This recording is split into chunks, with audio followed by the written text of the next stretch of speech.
Hoje nós vamos falar do terceiro requisito para que então possa existir um casamento. Não sei se você assistiu os outros dois vídeos.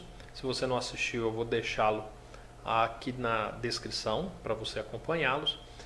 E se porventura você assistiu, então você já sabe que o terceiro requisito para que um casamento seja constituído é o sexo. Agora, o sexo é interessante porque existe uma tradição que a Bíblia ensina, né, por meio das histórias. O homem, ele une-se à sua mulher e vão morar sobre o mesmo teto. Esse é o primeiro requisito. Eles selam um compromisso social diante da família, diante dos amigos, diante de vizinhos, da comunidade, da sociedade, que um pertence ao outro. E terceiro, eles celebram tal união mediante o sexo. Por que eu falei que o sexo é o terceiro requisito? Porque normalmente esses outros dois requisitos ocorrem antes da consumação do sexo.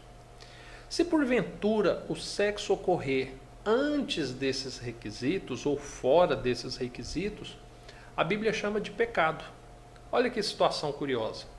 Se um homem e uma mulher se casaram, se uniram, então a partir daquele momento, um é exclusividade do outro. Se porventura realizarem sexo com uma terceira pessoa dentro do casamento, então a Bíblia chama isso de adultério.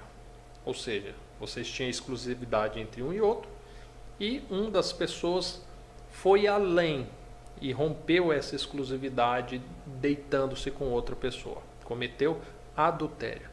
A Bíblia diz que a pessoa com quem se deitou, né, essa terceira pessoa, ela também comete o pecado do adultério. Então, muitas pessoas falam assim, não, eu sou solteiro, ele que é casado, ou ela que é casada. Não. Quem deita-se com uma pessoa casada, comete adultério. Tá? E o casado que está deitando-se com uma terceira pessoa, também comete adultério. Agora, se porventura, agora esquece o casamento. Suponhamos que o casal eles estejam namorando. E durante o namoro, eles acabam decidindo fazer sexo.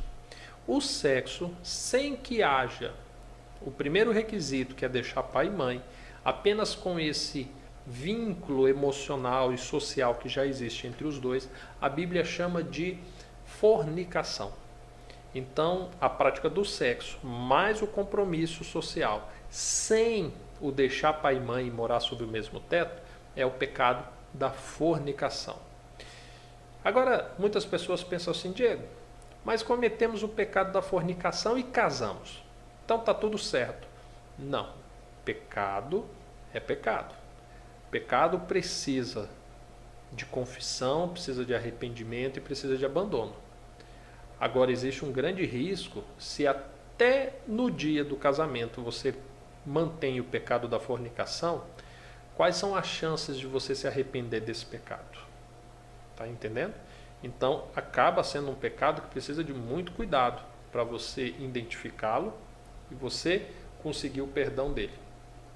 Agora, e se a pessoa realiza sexo com uma outra pessoa que não deixou a casa do pai e da mãe e que não tem um vínculo social com essa pessoa?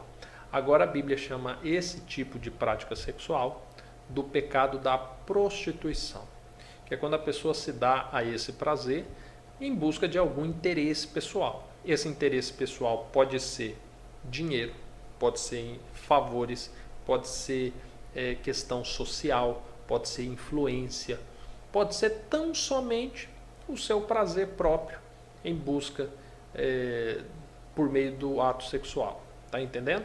Então, agora você compreendeu o que seria a prostituição por meio do ato sexual, o que seria a fornicação e o que seria o adultério. Entendemos os três requisitos para que haja um casamento. Então, se você compreender esses três requisitos, agora você sabe o que de fato é um casamento diante de Deus. Agora, se você me falar assim, Diego, houve um tempo que eu namorei uma pessoa e nós fomos morar juntos e nós tínhamos relação sexual, Mas não deu certo, separamos e aí? Eu casei com essa pessoa ou não? Olha, você pode não ter ido num cartório e ter registrado. Você pode não ter ido numa igreja e ter feito um compromisso social formal com as pessoas. Mas diante de Deus, você de fato deixou pai e mãe, você uniu-se a essa pessoa e você consumou com um ato sexual. Diego, então significa que eu fui casado com um ex-namorado ou ex-namorada que eu tive? Bem, agora a gente precisa compreender uma outra coisa. Às vezes nós tentamos banalizar ou simplificar demais o casamento. Mas o casamento não foi feito para as pessoas ficarem se descobrindo, sentindo prazer, para você pegar um aplicativo de celular e escolher quem você quer beijar, quem você quer fazer sexo. Não. O casamento foi feito como algo muito sério. E Deus firmou esse compromisso com a humanidade, deixando bem claro que aquele que você escolhesse para ser seu esposo, atendendo os requisitos, você agora ficaria casado com aquela pessoa até o final da sua vida, ou até o final da vida dela, pois só a morte é capaz de romper esse vínculo, entendeu? Então, diante de qualquer relacionamento que você teve posterior a isso, cabe um pedido de perdão, cabe a confissão de tal pecado e cabe o abandono de tal situação. Existem muitos que argumentam que não sabia disso e que vivia num tempo de ignorância e Deus não leva em conta o tempo de ignorância. Deixa eu te falar uma coisa. Deus não leva em conta o tempo de ignorância para se imputar uma pena perpétua. E Deus não leva em conta o período de ignorância para os atos pecaminosos que a pessoa cometeu. Casar é pecado? Nunca foi.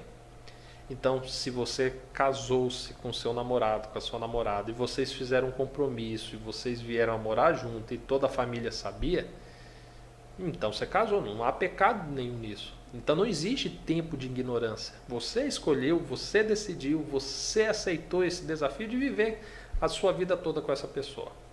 Agora, você um dia abandonou esse compromisso.